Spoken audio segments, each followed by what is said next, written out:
Olha só que interessante. E se um dos anti-heróis mais violentos dos quadrinhos servisse como ponto de partida para uma discussão séria sobre céu, inferno e eternidade? Parece uma mistura improvável, né? Pois hoje a gente vai fundo em um texto que faz exatamente essa conexão.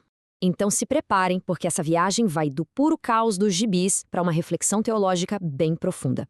E a análise já começa com essa citação bíblica, um ponto de partida bem intenso, que joga a gente direto no centro de uma questão de vida ou morte. É um contraste tanto com o que vem logo em seguida. E aqui a história dá uma guinada daquelas. O texto nos apresenta um protagonista que, olha, ninguém esperaria para essa discussão teológica. Um personagem da DC Comics chamado Lobo. Tá, mas quem é esse tal de lobo? Pensa assim, imagina um planeta perfeito, utópico, pacífico, super avançado. Agora imagina que um único ser violento desse lugar decide, por pura diversão, acabar com toda a sua civilização. Pois é, esse é o lobo, o último da sua espécie, por motivos óbvios, e o caçador de recompensas mais brutal da galáxia. Ele é basicamente a personificação do caos. A história dele fica ainda mais bizarra depois que ele morre pela primeira vez. A jornada do lobo pela vida após a morte bom, qualquer coisa menos comum. E é exatamente aqui que a conexão com o nosso tema central começa a aparecer. O que acontece depois é uma verdadeira comédia cósmica.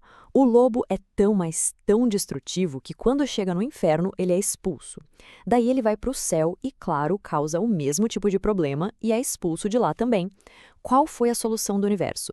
Transformar ele em imortal, para que nunca mais pudesse voltar para nenhum dos dois lugares.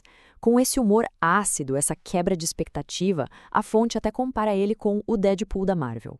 E agora a gente chega no ponto de virada do texto.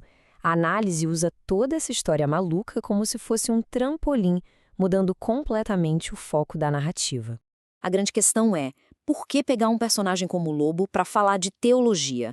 A resposta, segundo o texto, é que essa jornada absurda dele pelo céu e pelo inferno serve como um gancho, uma isca criativa para introduzir uma doutrina cristã bem específica.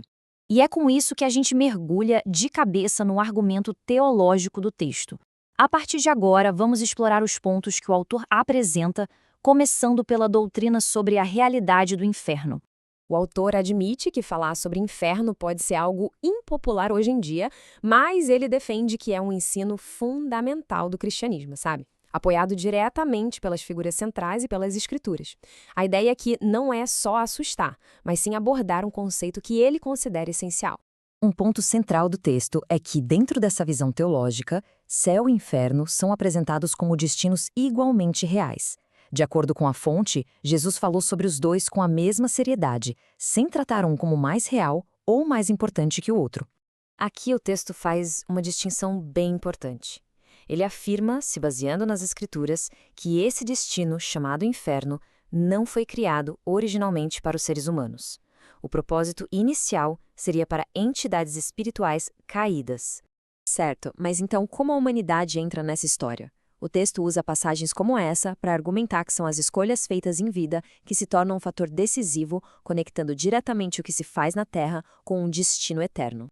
Bom, depois de apresentar o que considera ser o problema, o texto então se volta para a solução que ele propõe, um caminho para a salvação. O objetivo aqui não é causar medo por medo. O autor argumenta que entender essa doutrina não deveria paralisar ninguém, mas sim, na verdade, motivar uma busca por uma conexão mais profunda com Deus. E a solução apresentada no texto é Jesus. Ele é colocado como a resposta direta para esse dilema, enviado especificamente, como diz a fonte, para tirar a humanidade da rota de colisão com o inferno. Com o problema e a solução definidos, a análise caminha para sua conclusão lógica. Uma chamada para a ação, um desafio prático baseado em tudo que foi apresentado até aqui. Para criar um senso de urgência, a fonte usa aquela ideia de que o caminho para a destruição é largo e fácil de seguir, enquanto o caminho da salvação é estreito. A mensagem é clara, a escolha exige uma ação, uma decisão. E para fechar, a análise nos deixa com essa pergunta, essa reflexão final. Como é que uma crença dessas muda o propósito de alguém aqui na Terra? Não é só sobre acreditar, mas sobre como isso se transforma em ação. Se essa doutrina for aceita como verdade, como ela redefine as prioridades na vida? É uma questão que, no fim, amarra toda a nossa jornada, desde o caos dos quadrinhos até a profundidade da teologia.